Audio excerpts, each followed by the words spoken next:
Resident Evil 4 Remake was finally released after a long wait, and it was what the fans were waiting for. Now that everyone has experienced the remake of this popular game, they are waiting for the Resident Evil 4 Remake DLC. Exactly 2 weeks after the Resident Evil 4 Remake, a free DLC was released, the Mercenary DLC, but it was not complete, that is, several characters and other maps were not included in this DLC. Today, in this video, we will talk about Story DLCs and the news revealed about Resident Evil 4 Remake DLC.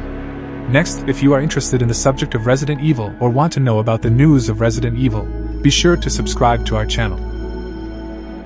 One of the expected DLCs that was also released for the original version is called Separate Ways DLC, in which we are in the role of Ada Wong, and we learn about the secrets and hidden things, as well as the story of Ada Wong in Resident Evil 4, and in her role we play.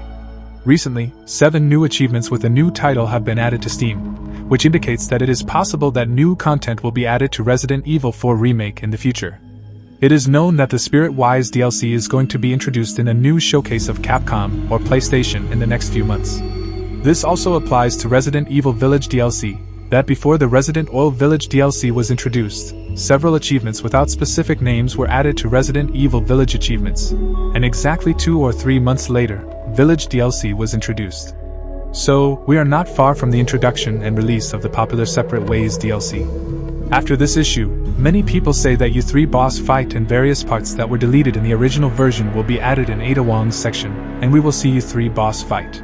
Apart from this, if we pay attention to the first trailer of Resident Evil 4 Remake, there is a part in this trailer where Mendez is standing in the corridor of his house in the dark, and this part was not present in the original version. Probably this part is also present in the Separate Ways DLC. Let's experience new parts in the gameplay of Ada Wong. One of the reasons why Capcom didn't release the Separate Ways DLC very soon could be that, apart from the Separate Ways DLC, there could be other fictional DLCs that would be released in a complete DLC as a gold edition, just like Resident Evil Village, which is a gold edition. Its edition was released with Shadow of Rose DLC. Now, what kind of story can these DLC stories have? In my opinion, they can present Luis Serra's story in the form of a handwritten DLC, how he entered the village, or how he got caught in the trap of the Ganados, and where he went after he separated from Ashley and Leon. This DLC can also be very similar to the DLC. Ada Wong is popular, and it is possible that another story DLC will be introduced along with the Ada Wong DLC. Another DLC that I'm sure will be released next to Ada Wong's story DLC is Mercenaries, which adds the characters of Albert Wesker and Ada Wong, as well as new maps. What do you think? Will we see a trailer of Resident Evil 4 Remake DLC in the next Capcom showcases or not? Well, this was all the news and hypotheses that could be discussed about Resident Evil 4 Remake DLC. I hope you enjoyed the video. Don't forget to like and subscribe to the channel. Goodbye.